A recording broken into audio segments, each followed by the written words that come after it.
আল্লাহ যেন ইসলামের পক্ষে নেতৃত্ব দেওয়ার তৌফিক দেয়।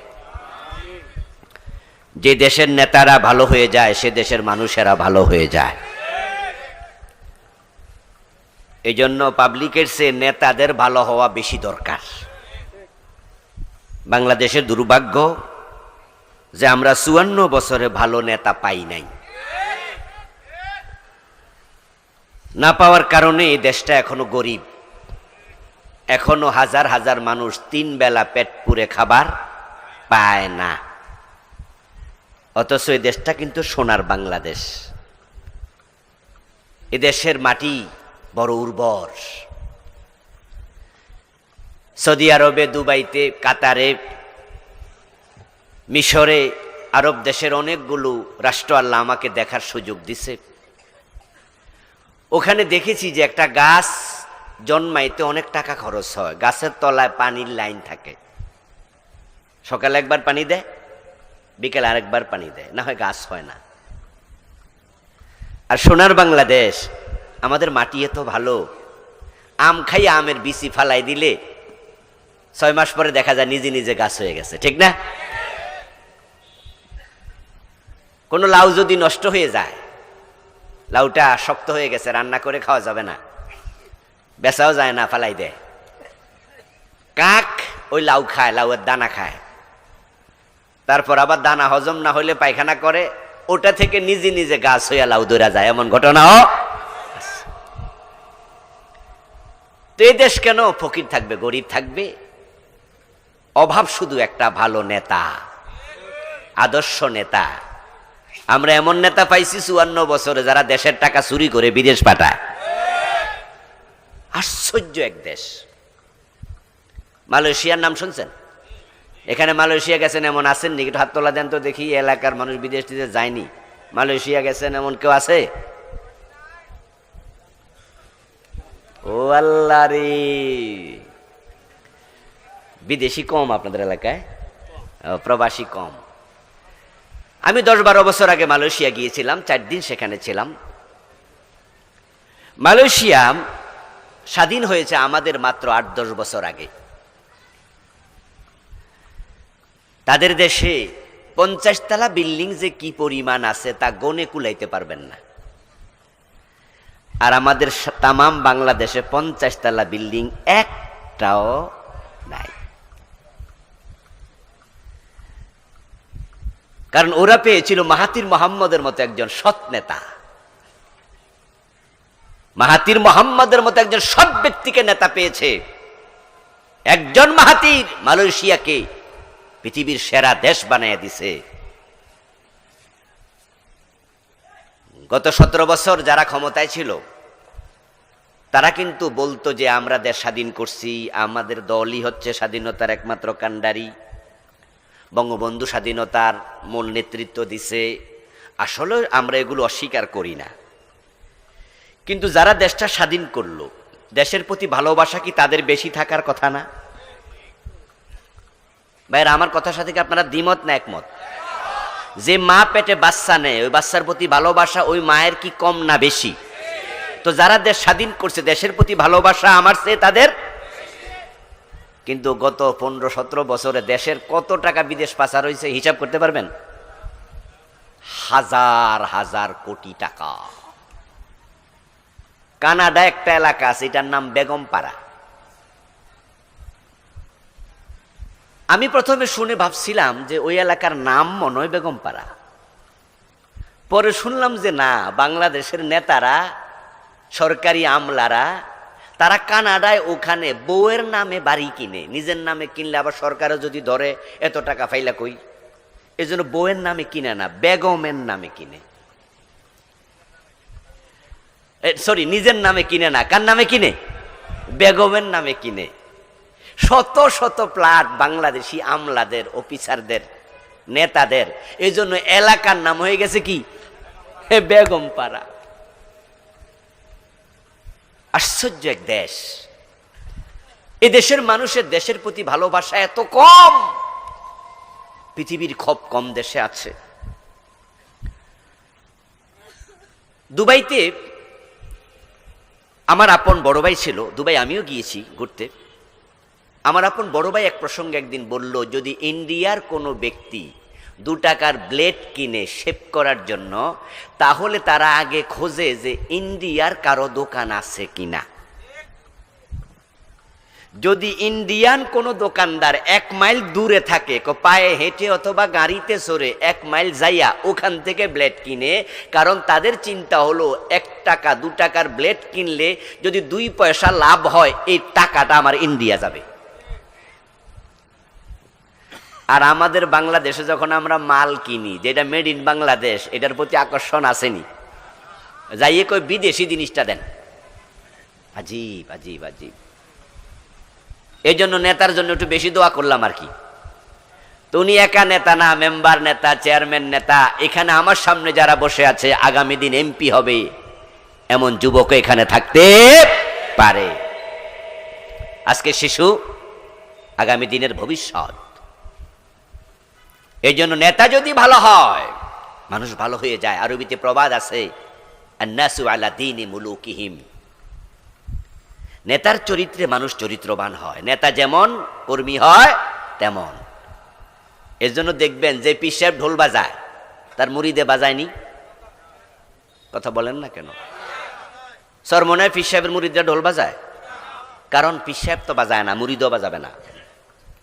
মাইজবান্ডারের মুরিদদের বাড়িতে ঢোল আছে না নেই? কারণ পীরের বাড়িতে আছে। পীর সাহেব যদি কালো টুপি মাথার দেয়, মুরিদও কালো টুপি মাথার দেয়। সরসিনা একটা দরবার আছে না, ওখানে গেলে বেপর্দা মহিলা পাবেন না, কারণ পীর সাহেব পর্দা করে, তাই তাদের মুরিদরাও পর্দা করে। এটা নিয়ম। নেতা যেমন, কর্মী। আমাদের দেশের নেতারা সৎ না, অসৎ। তাই পুরা জাতি অসৎ। যে যেখানে পারে সেখানে মানুষ ঠকায়, ব্যবসায়ী, চাকরিজীবী, সব জায়গায়। এই জন্য আমাদের কিছু ভালো নেতা দরকার। আল্লাহ তুমি আমাদের নেতাদেরকে সৎ বানাইয়া দাও, বলেন আমিন। আজকের মাহফিলের সম্মানিত আলোচক, যিনি আমার আগে দীর্ঘ সময় লম্বা আলোচনা করেছেন, মহতারাম মাওলানা মুফতি কামাল হোসেন ফরাইজি সাহেব, মহতারাম মুফতি হাসান জামিল সাহেব, মহতারাম মাওলানা নজরুল ইসলাম সাহেব, তিনি সঙ্গত কারণে আসতে পারেননি। আসেনি? কই? ও, নজরুল ভাই চলে এসেনি। আইসা তো আমার লোকে দেখাও করছে, আমি খেয়াল করি নাই। ভাই প্রোগ্রামে ছিল, আমি খবর নিয়েছি নাকি, যার কারণ উনি আসতে পারেননি আগে। আল্লাহ তাআলা আজকের সকল শ্রোতা আলোচক, আমরা যারা বলেছি বলবো, যারা শুনছি শুনবো, সকলকে দিনের জন্য কবুল করুন।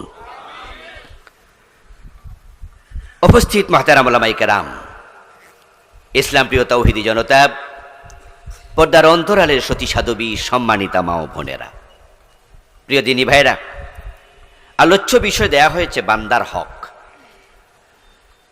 বিষয়ভিত্তিক আলোচনা হলে ভালো।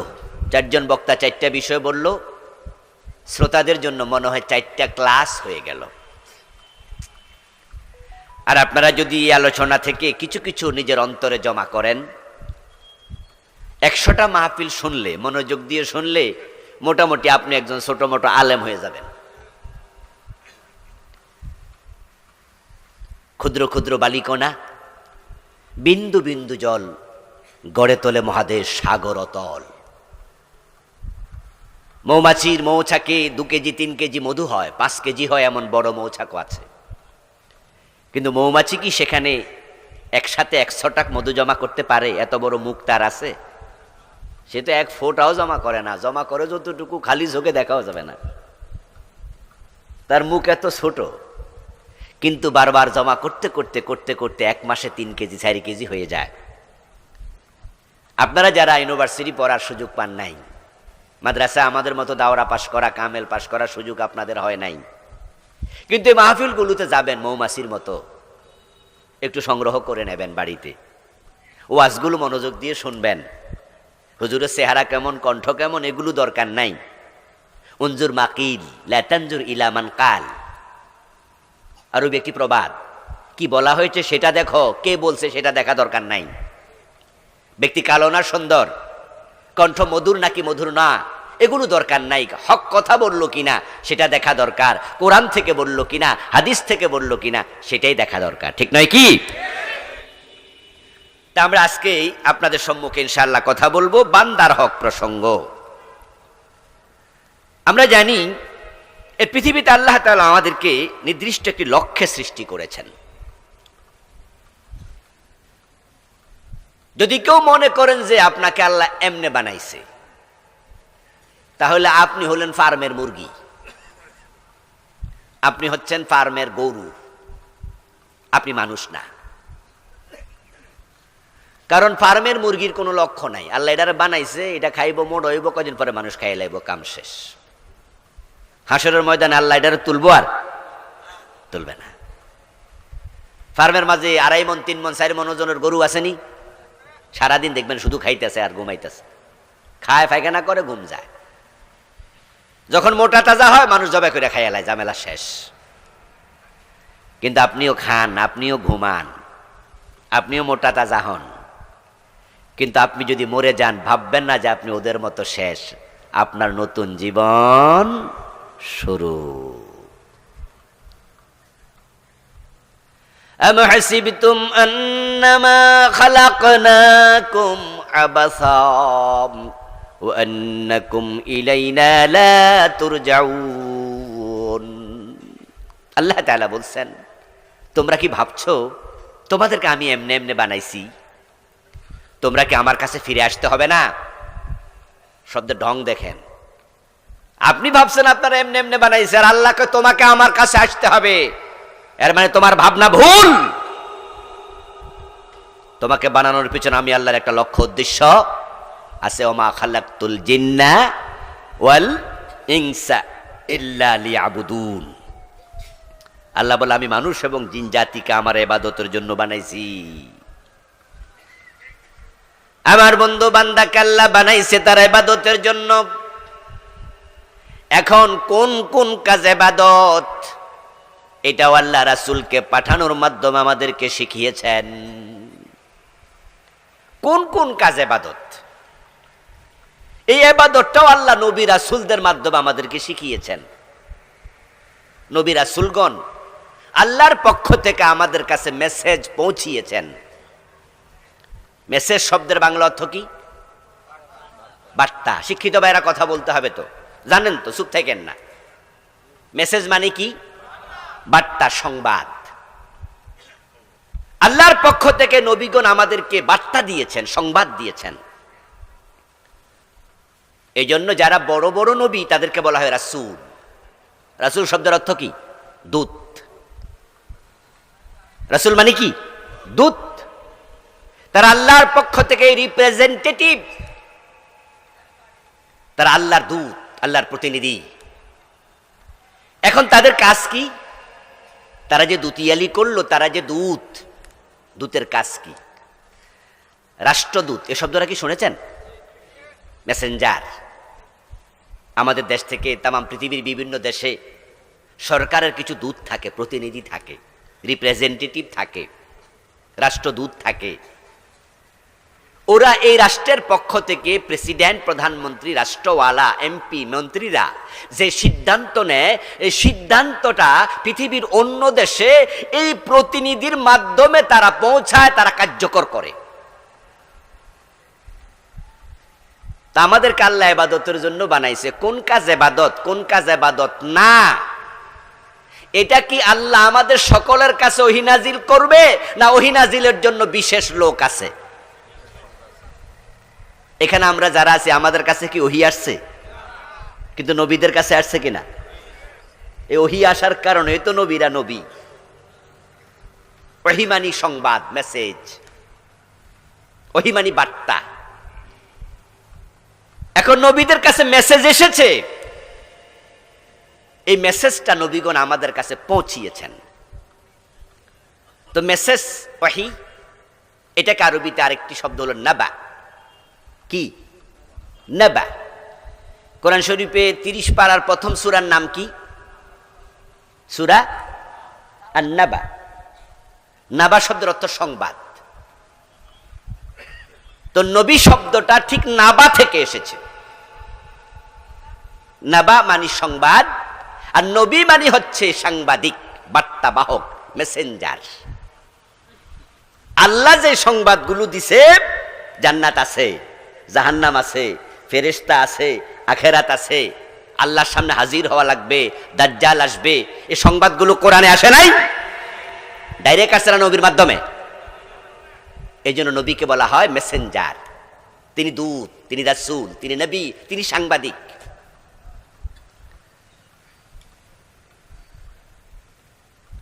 এখন আল্লাহর পক্ষ থেকে যে মেসেজগুলো, যে বার্তাগুলো, সংবাদগুলো পৃথিবীতে এসেছে, এই বার্তা আমাদের কাছে পৌঁছানোর ক্ষেত্রে কোন নবী কি কম বেশি করছে, হেরফের করছে, কোন খেয়ানত করছে?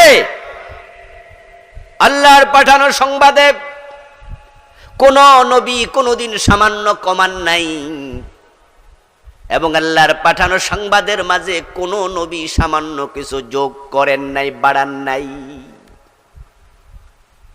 আল্লাহর পক্ষ থেকে পাঠানো মেসেজের ক্ষেত্রে ওনারা ছিলেন 100% আমিন, 100% আমানতদার।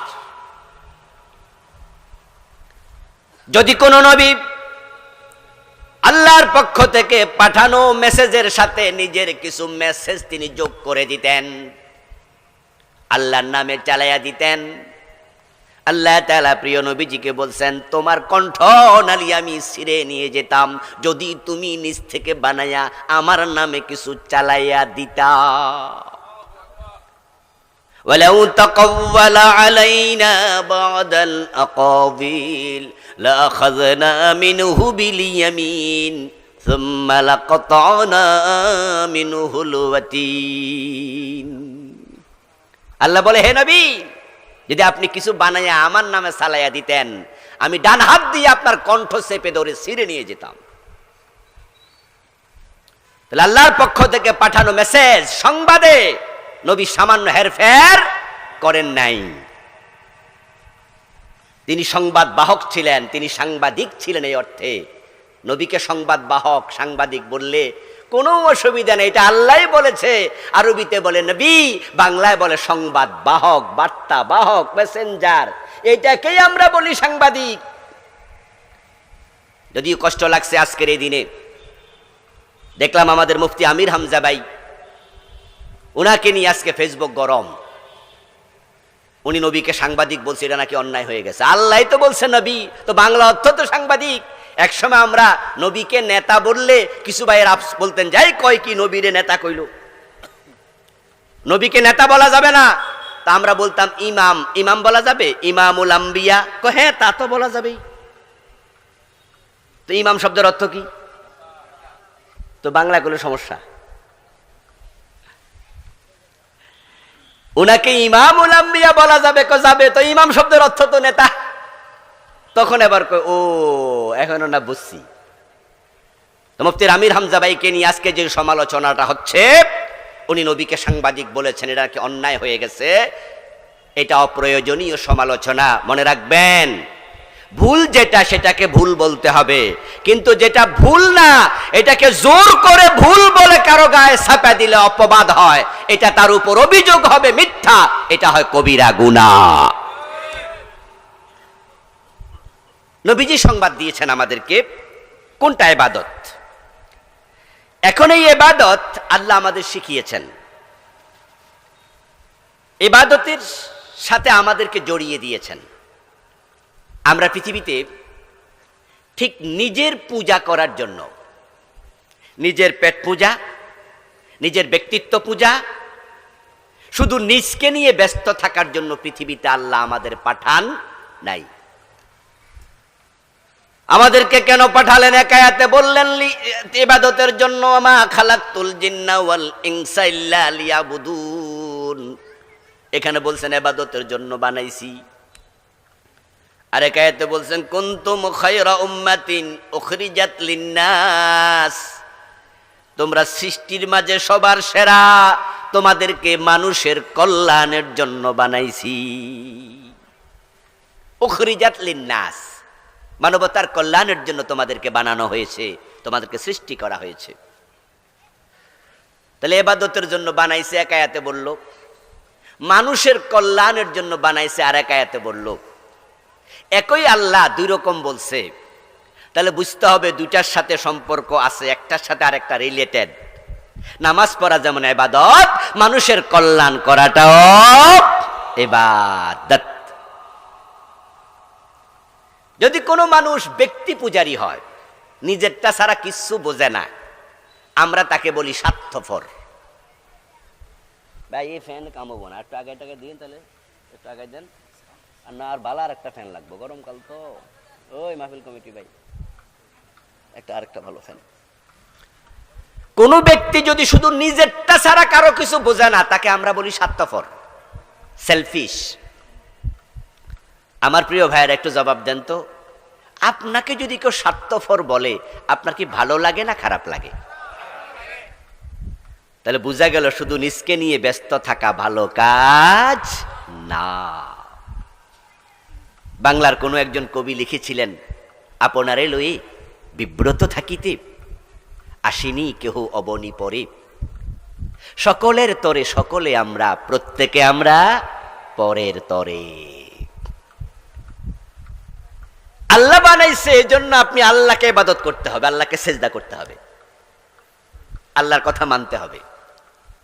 আবার মানুষের জন্য বানাইছে, এই জন্য আপনি নিজেকে নিয়ে ব্যস্ত থাকতে পারবেন না, মানুষের কল্যাণ আপনাকে করতে হবে।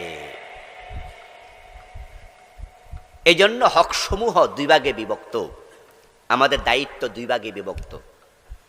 আমাদেরকে কিছু দায়িত্ব দিয়ে আল্লাহ পাঠাইছে, একটা হলো হাক্কুল্লাহ আর একটা হাক্কুন নাস। এই যে আজকে আমার হক, হক নিয়ে আলোচনা, বান্দার হক, তো আলোচনা শুনবেন, হৃদয়ে গাঁথবেন, ওয়াজ বাড়িতে নেবেন, আমার সাথে কিছু কথা বলবেন, কথায় কথা আসবে। হক দুই প্রকার, একটা আল্লাহর হক আর একটা বান্দার হক। এবার বলুন তো হক কয় প্রকার? প্রথমটা কার হক? কারণ তিনি সৃষ্টিকর্তা, তিনি আপনারা আমারে বানাইছে। এই জন্য একটু কিছু উপরে দেন, এমনি দিয়ে তারপরে দেন। তিনি আমাকে আপনাকে বানাইছে, বানানোর কারণে তার হক হলো এক নাম্বার। আল্লাহর হক কি? ওয়াবুদুল্লাহ ওয়ালা তুশরিকু বিহি শাইআ। এখানে যে সূরা আন-নিসার 36 নম্বর আয়াত আমি তেলাওয়াত করলাম, আয়াতের শুরুতে আল্লাহ তাআলা নিজের হক বললেন, তারপর আয়াতের পরের অংশে আবার বান্দাদের হকের কথা বললেন। আল্লাহর হক হচ্ছে আবুদুল্লাহ, আমরা সবাই আল্লাহর ইবাদত করব, ওয়ালা তুশরিকু বিহি শাইআ, এবং আল্লাহর সাথে কাউকে কোনোদিন শরীক করব না। আমার আগে ফরাইজি ভাই শিরিক নিয়ে কিছু কথা বলছে না? ইন্না শিরকা লা যুলমুন আযীম, এটা বড় অপরাধ। আল্লাহর হক শুধু আল্লাহকেই দেবেন। এখন আল্লাহর হকগুলো চেনা দরকার আছে না ভাই? যদি আপনি শিরিক করেন, আল্লাহর হক নষ্ট করলেন। এখন কোন কোন কাজ শিরিক, কোন কোন কাজ শিরিক, এ নিয়ে আমি একটি বই লিখেছি। আমার বইটার নাম দিয়েছি আমি, এই বইগুলো আনো, আমি বইটার নাম দিয়েছি প্রচলিত শিরক ও তা থেকে বাঁচার উপায়। আমার গাড়িতে আছে, আমি আপনাদের দেখাবো আজকে। যদি আলোচ্য বিষয় আমার এটা না, জাস্ট বলছি, আমি আমার ছোট্ট বইতে 29টা শিরিক লিখছি। যদি আপনি এখান থেকে একটা শিরিকও করেন, তাহলে আপনি আল্লাহর হক নষ্ট করলেন। আমার বন্ধু, আপনি যখন বিয়ে করবেন, করেছেন, করাবেন, যার সাথে ইজাব কবুল হলো, আপনি বিয়ে করার পরে আপনার স্ত্রীর পায়ের নখ থেকে মাথার চুলের আগা পর্যন্ত এখানে অন্য পুরুষের টাচ করার অধিকার আর। আপনারা কি আমার কথা বুঝে আসতেছে? তো কথার জবাব দিয়েন। আপনার স্ত্রী এটা বুঝতে হবে যে আমি তাকে স্বামী হিসাবে গ্রহণ করেছি, আমার পায়ের নখ থেকে মাথার চুলের আগা পর্যন্ত পরপুরুষ আমার গায়ে ধরবে না, তাকানোর অধিকারও নাই। এটা আমার স্বামীর হক। আপনি বিদেশ চলে গেলেন, আপনার বউ পাশের বাড়ির একজনের সাথে সম্পর্ক করলো, তার সাথে হাসে, তার সাথে ডলাগডি ঘষাঘষি করে, আপনার বউয়ের গায়ে সে মাঝে মাঝে হাতও দেয়। এই কাজটা কি আপনার হক নষ্ট নয়? এটা খেয়ানত। শুধুমাত্র জেনা না, শুধু ব্যভিচার না, শুধু কবিরা গুনাহ না, এই যে স্বামীর হক ছিল এটা নষ্ট করছে, ওই বউ শুধু জেনাকারী না, সে খেয়ানতকারী। আপনি নামাজ পড়ছেন না, এতে শুধু আল্লাহর হক নষ্ট করছেন তা নয়,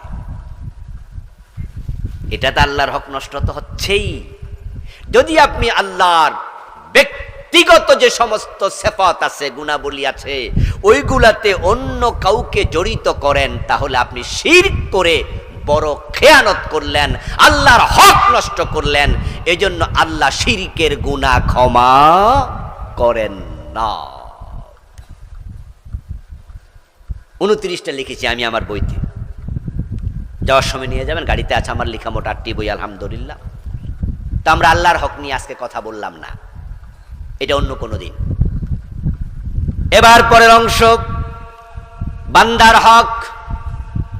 আল্লাহর যত বান্দা জমিনে আছেন, সব বান্দাদের মাঝে আমাদের সবচেয়ে কাছের মানুষ হলো আমাদের মা এবং বাবা। এই জন্য পৃথিবীতে যত মানুষ আছে, সব মানুষের মাঝে আমরা 1 নাম্বার হক আদায় করবো আমাদের মা এবং আমাদের বাবার। হাক্কুল ওয়ালিদাইন, মাতা পিতার হক।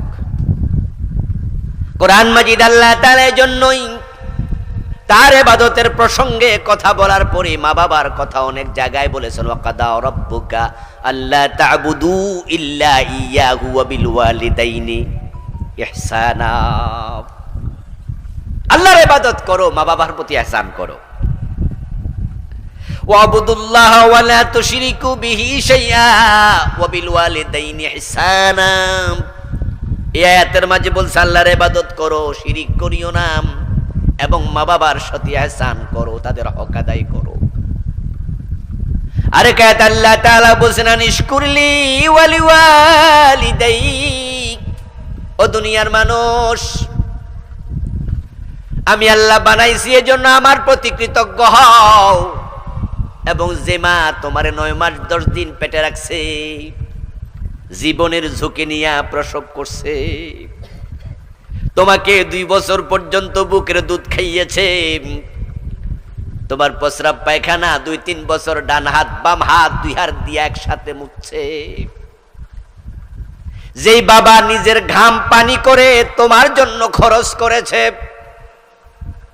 আমি আল্লাহর প্রতি কৃতজ্ঞ হওয়ার পর ওই মা বাবার প্রতি তুমি কৃতজ্ঞ হও।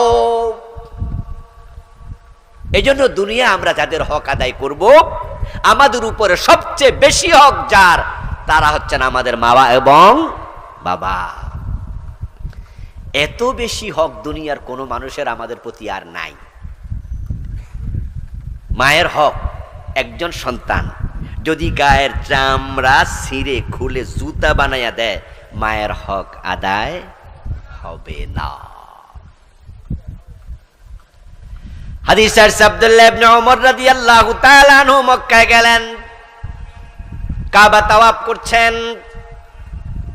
কাবা তাওয়াফ করা অবস্থায় তিনি দেখলেন রাজুলান ইয়ামানিয়ান ইয়াতুফু বিল বাইত হামালা উম্মাহু আলা যহরিহি।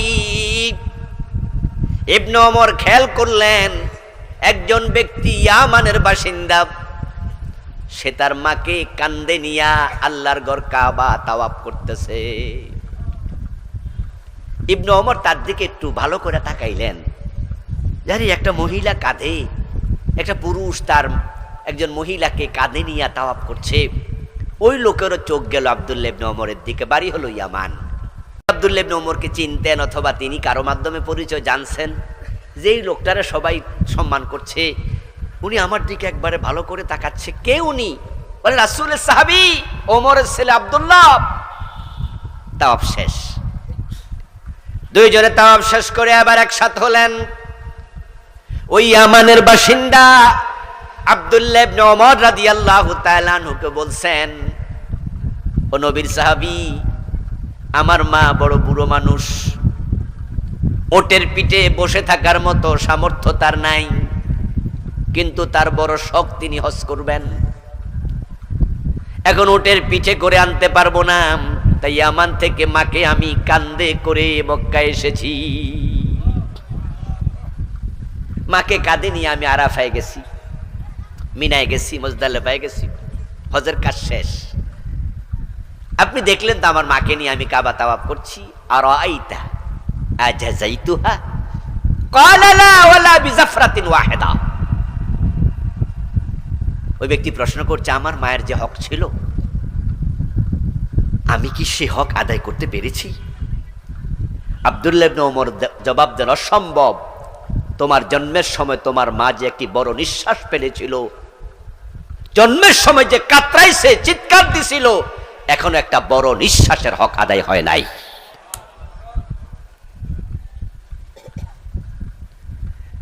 এই জন্য দুনিয়ার মানুষেরা সর্বপ্রথম মা বাবার হক দেবে। মাতা পিতার হক কি? তাদের সাথে সর্বোত্তম আচরণ করা, এক নাম্বার হক। তাদের সাথে কখনো চোখ বড় নজর দিয়ে তাকানো যাবে না। তাদের যা দরকার সব উজাড় করে দেয়া, এটা হক। কত? কোনো অ্যামাউন্ট নাই, কোনো সংখ্যা নাই। তাদের হক এত বেশি। একজন সাহাবী রাসূল সাল্লাল্লাহু আলাইহি ওয়াসাল্লামের কাছে আসলেন বাবার বিরুদ্ধে নালিশ করার জন্য। এসে বললেন, ইয়া রাসূলুল্লাহ, ইন্না লি মালান ওয়া ওয়ালাদা ওয়া ইন্না বি ইউরিদু আন ইয়াহতাজা ইলা মালি। বাবার বিরুদ্ধে নবীর কাছে এসে বিচার দেয়, আমার সন্তান আছে, আমার সম্পদ আছে, আমার পরিবার আছে, কিন্তু আমার বাবা সারাদিন আমারে কয় টাকা দে, টাকা দে, টাকা দে, আমার কাছে টাকা বেশি বেশি চায়। হুজুর, আপনি তো বলছেন মা বাবার হক অনেক বেশি, এখন বাবারে আমি কত টাকা দিলে হক আদায় হবে? নবীজি জবাব দেন, আনতা ওয়া মালুকা লি আবিক। ও মিয়া শোনো, তুমি এবং তোমার সম্পদ সবটার মালিক তোমার বাবা। আর তুমি যে অঙ্ক জানতে আসছো, তুমি তো তোমার বাবা। সে না থাকলে তুমি দুনিয়া আসতা না। এই জন্য সে যা চাইবে, কোনো না নাই, কোনো না নাই, শুধু দিতেই থাকো, দিতেই থাকো, অ্যামাউন্ট নির্ধারণ করা নাই।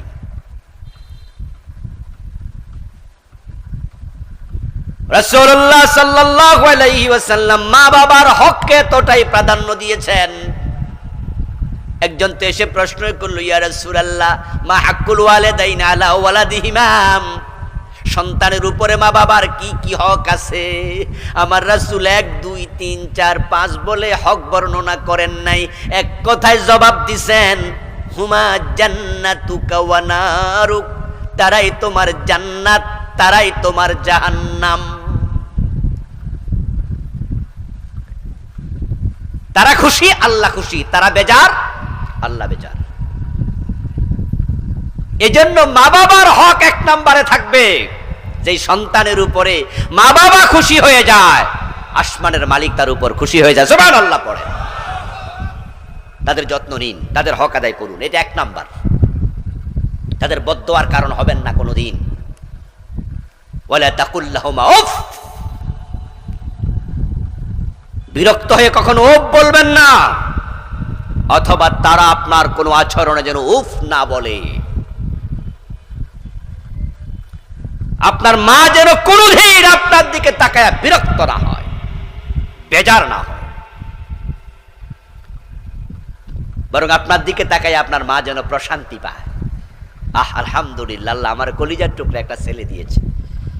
তার সেবায় নিজেকে নিয়োজিত করুন, বাবার সেবায় নিজেকে নিয়োজিত করুন, তারাই জান্নাত, তারাই জাহান্নাম। মা বাবাকে যদি আপনি খুশি করে ফেলতে পারেন, তাহলে আপনার জান্নাতে যাওয়ার জন্য আর বেশি কষ্ট করা লাগবে না, এটা আল্লাহ নিজে সহজ করে দেবে। সুবহানাল্লাহ পড়েন। নবীজি মেরাজ থেকে আসলেন, মেরাজ থেকে এসে সাহাবায়ে কেরামের সাথে গল্প করছেন। কথা বলছেন একজন ব্যক্তিকে নিয়ে। রাসূল তার বাড়িতে গেলেন, সেখানে সাহাবারাও হাজির হলো। গল্পটা কি? قال رسول الله صلى الله عليه وسلم دخلت الجنة ورأيت فيها رجلا يتقلب। নবীজি বলেন, আমি মেরাজের রাতে জান্নাত দেখতে গেলাম। আমি জান্নাত পরিদর্শনে গিয়ে দেখি আল্লাহর এক বান্দা জান্নাতে ঘুরে বেড়াচ্ছে। আমি জান্নাতুল ফেরদাউসে গিয়েও তাকে দেখি, জান্নাতুল মাওয়াতে গিয়েও তাকে দেখি, জান্নাতুল খুলদে গিয়েও তাকে দেখি। আমি একটু আশ্চর্য হলাম, কি রে, পুরা জান্নাত আল্লাহ লোকের জন্য খুলে দিল। এই বেটা জানি কি পরিমাণ নেক আমল করছে। প্রিয় ভাইরা, নবীজি সাল্লাল্লাহু আলাইহি ওয়াসাল্লাম দেখছেন আল্লাহর জান্নাতে ঘুরে বেড়াচ্ছে এক বান্দা।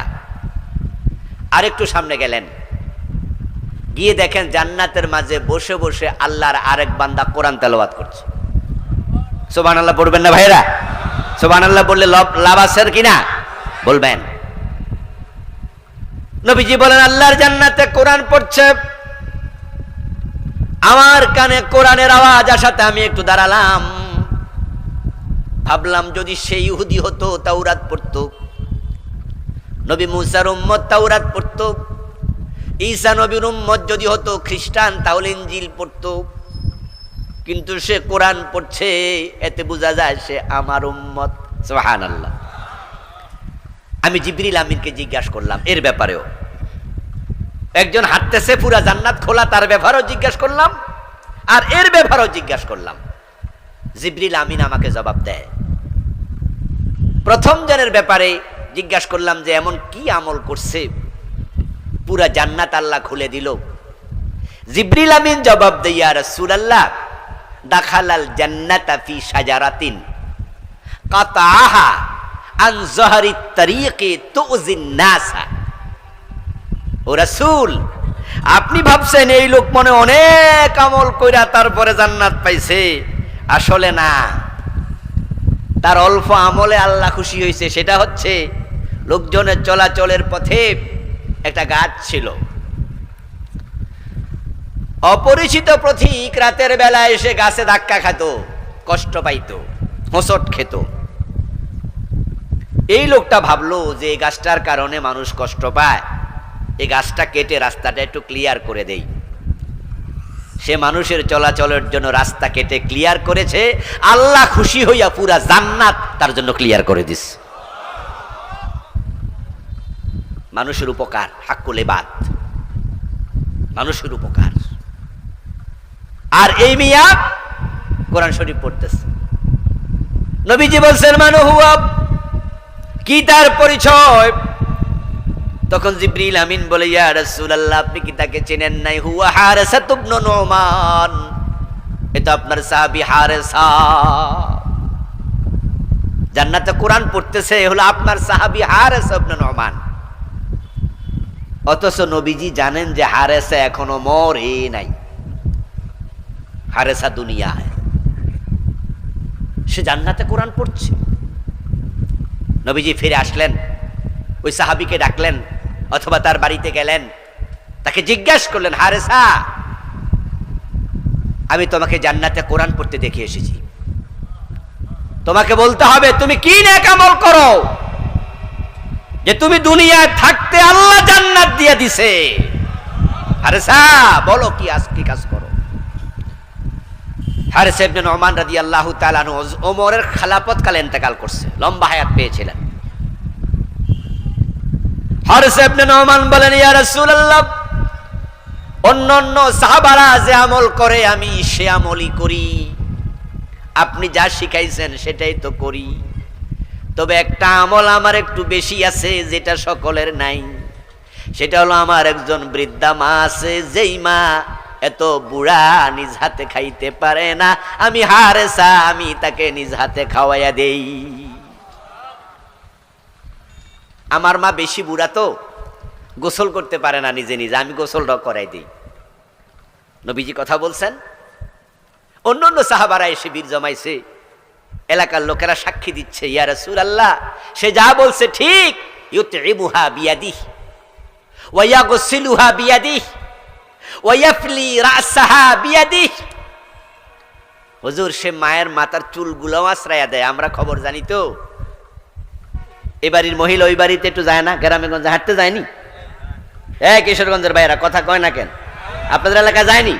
এবারে মহিলা ওই বাড়ি যায়, হাঁটতে যায়।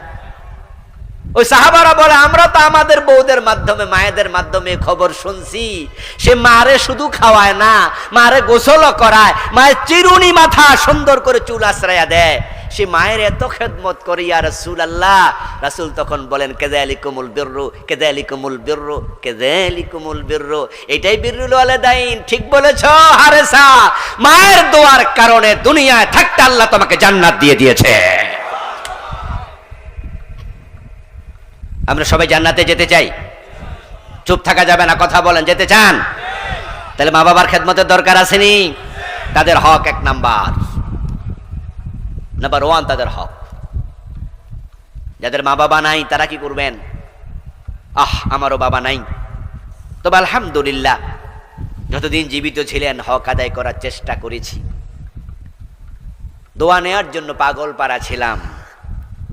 মা আলহামদুলিল্লাহ জীবিত আছেন। আমরা 3 ভাই। খরচ করার সময় কখনোই ভাবিনি আমরা 3 ভাই, এখনো ভাবি না। মা বাবার জন্য খরচের সময় ভাবি আমি একজন।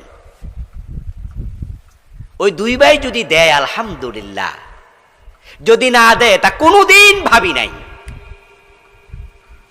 আমার মা আমাকে একাই তো পেটে নিয়েছে, কোনো ভাগাভাগি করছিল? প্রসবের বেদনা আমার মা একা সহ্য করছে, কোনো ভাগাভাগি করছিল? আমার প্রস্রাব পায়খানা একাই তো মা পরিষ্কার করেছে, কোনো ভাগাভাগি করেছিল? তা আমি কেন ভাগাভাগি করব? মা বাবাকে নিয়ে কোনো ভাগাভাগি হবে না, ধাক্কা ধাক্কি হবে না, মা বাবাকে নিয়ে টানাটানি হবে। সবাই বলবো আমার ঘরে আসো, আমার ঘরে আসো, আমার কাছে আসো। ধাক্কাবেন না, অমুক ঘরে যাও, তমুক ঘরে যাও। তাদের কলিজা আঘাত লাগে, এটার নাম বদদোয়া। হ্যাঁ, আপনার 3 সন্তান, আপনারা 3 ভাই, এই জন্য 10 দিন ভাগ করে খাওয়াবেন, হতে পারে। মাকে বলে দেবেন, বাবাকে বলে দেবেন, এই ঘরের প্লেটে ভাত নিয়ে খাবেন, একা পাতিলের ডাকনা উল্টাবেন। বড় মাছের মাথাটা ভালো লেগেছে, খেয়ে নেবেন। আপনি এই ঘরের মাঝে বাবা মা কোনোদিন কাউকে খাবো কিনা প্রশ্ন করার দরকার নাই।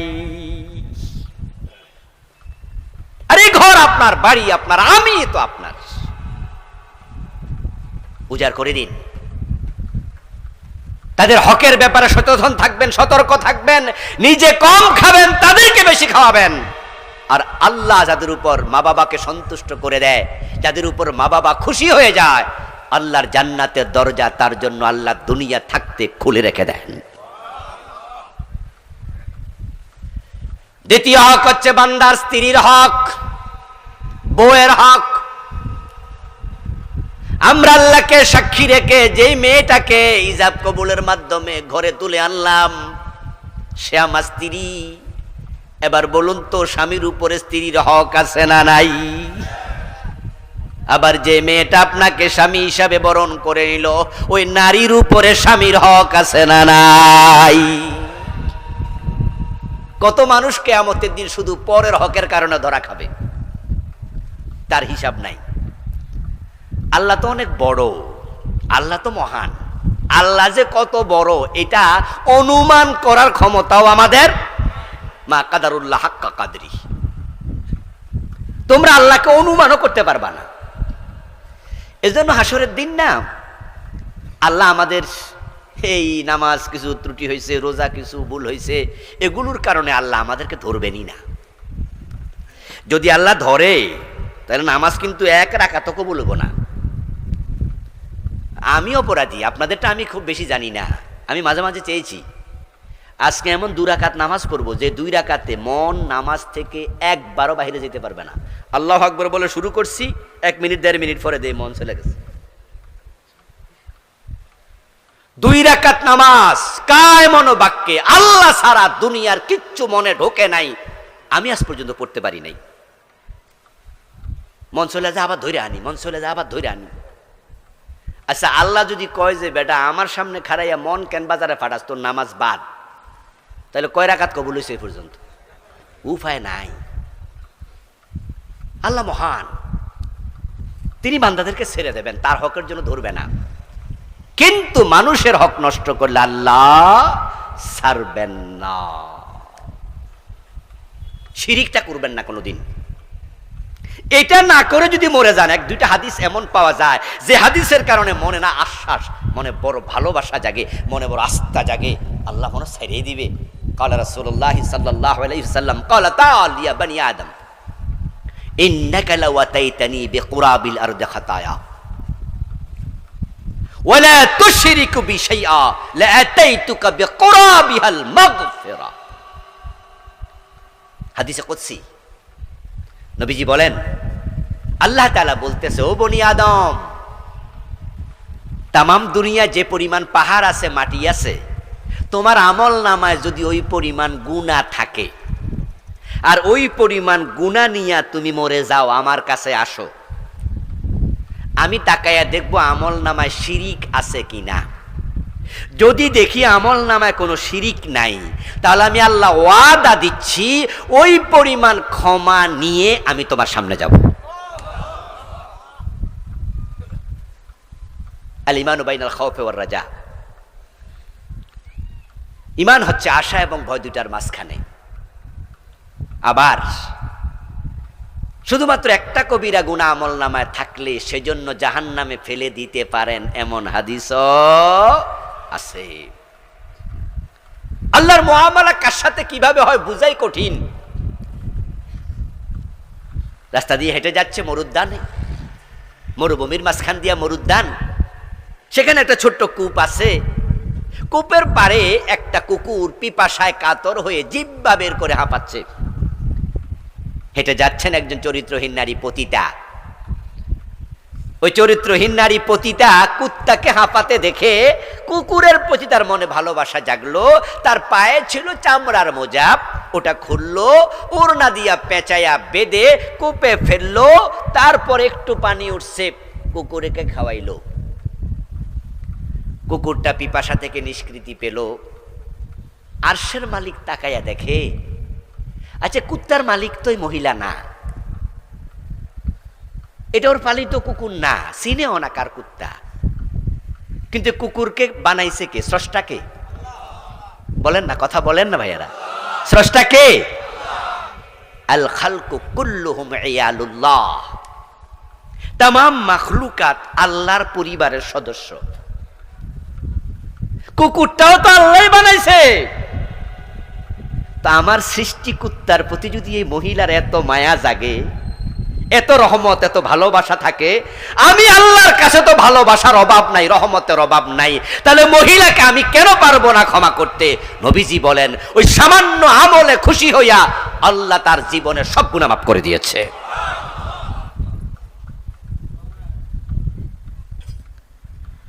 কিন্তু বান্দার হক বড় জঘন্য জিনিস। হাসরের ময়দানে অধিকাংশ মানুষ শুধু মানুষের হকের কারণে জাহান্নামী হবে। বিয়ে করে আনলেন বউ, বিয়ের সময় তো যে কথাগুলো হয় তার মাঝে অন্যতম একটা কথা হলো মহরানা কত। কিশোরগঞ্জ আসেনি এই সিস্টেম? এবার মহরানা 2 লাখ, 3 লাখ, 5 লাখ, 10 লাখ। কিন্তু এমন হাজারো স্বামী আছে যারা বউয়ের মোহর দেয় নাই, না দিয়া মরে গেছে। হাসরের ময়দানে বউ যদি মাফ না করে, মোহরের হক আল্লাহ মাফ করবেন না। قال رسول الله صلى الله عليه وسلم من تجوز امرأة بصداق وينوي ألا يوديه فهو زان ও কামা ক্বালান নবী আলাইহিস সালাতু ওয়াস সালাম। প্রিয় নবীজি বলেন, যে ব্যক্তি মহরানা নির্ধারণ করলো, মহরানা লিখলো, মহরানা সাব্যস্ত করলো, আর মনে মনে কয় দিমু না, জাস্ট মানুষে কয় তাই লিখছি তাই দিছি, দেয়ার চিন্তা নাই, তাহলে হাসরের দিন সে জেনাকারের কাতারে দাঁড়াবে।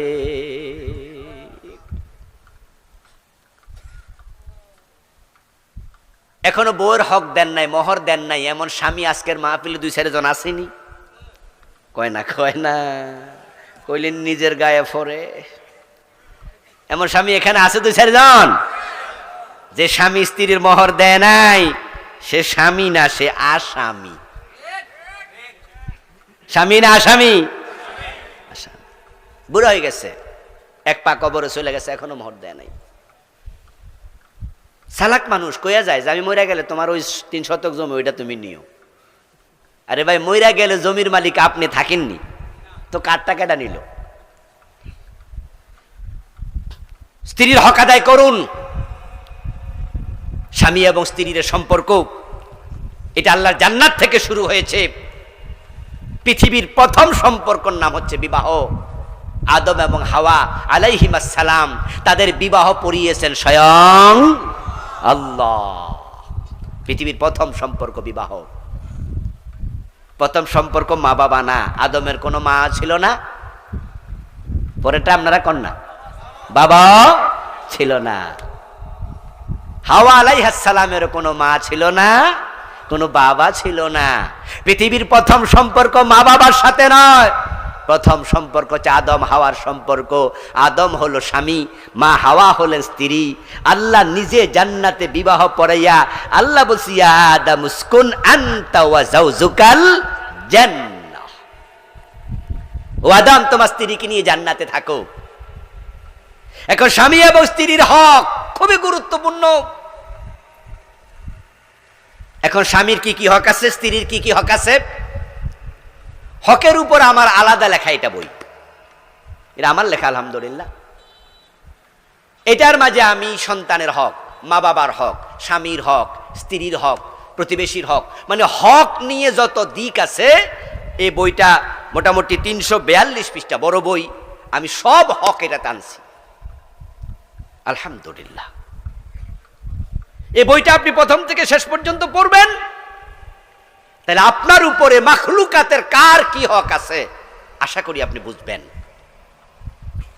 কারণ কারো হক যদি আপনি না দিয়া মরে যান, হাসরের ময়দানে কিন্তু আল্লাহ এটা তারে মনে করাইয়া দেবে, দিয়া বলবে আমি তো ন্যায় বিচারক, এই জন্য সে যে তোমার হক মারছে এটা আমি তোমারে স্মরণ করাইয়া দিলাম, এখন তুমি আমার কাছে বিচার চাও। তাই গোপনে টাকা মেরে দিয়ে অনেকে খুশি হয় না, মুস্কি মুস্কি হাসে, যাক টেরই পাইছে না। এমন লোক আসেনি? মুস্কি হাসার কোনো কারণ নাই, কেউ দেখে নাই, একজনে দেখে, তিনি কে?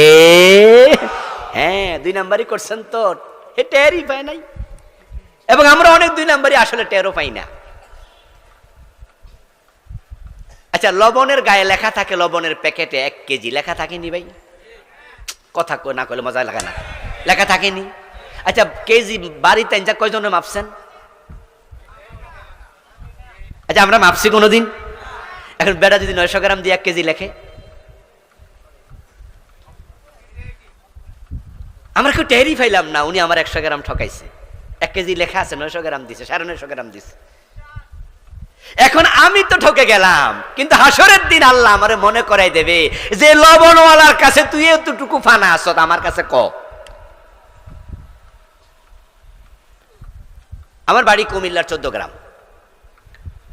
2003 এবং 4-এর দিকে আমি ব্রাহ্মণবাড়িয়ায় চাকরি করতাম, একটা কামেল মাদ্রাসা, ফাজিল মাদ্রাসা, আমি লেকচারার ছিলাম। পরে আমি ঢাকায় আসি।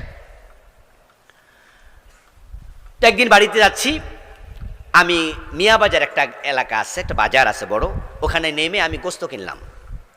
যতটুকু মনে পড়ে 2 কেজি বা 3 কেজি গোস্ত কিনলাম, বাড়ি যাচ্ছি তো।